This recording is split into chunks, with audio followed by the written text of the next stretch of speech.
అందరికీ నమస్కారం అండి.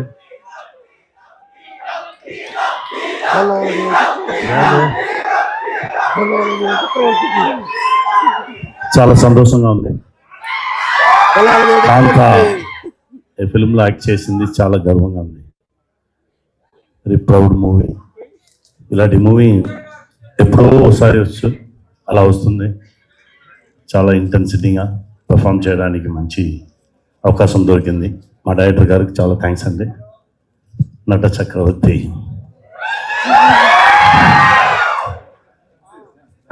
నా బిడ్డ దుర్గా సార్కి చాలా థ్యాంక్స్. ఇంకో బిడ్డ కుమారి, థ్యాంక్ యూ వెరీ మచ్ మీతో యాక్ట్ చేయడం. భీమల నాయక్ అద్భుతంగా యాక్ట్ చేశారు. ఇప్పుడు తమ్ముడు సార్ ప్రొడక్షన్లో sir thank you very much sir. Thank you మా తమ్ముడు. ఇంకా చాలా ఉంది మాట్లాడడానికి. నవంబర్ 14th మాట్లాడాను, వచ్చి వెయిట్ చేయి. Okay, thank you guys. Thank you. Film చూడండి, ఫ్యామిలీతో చూడండి. Thank you very much.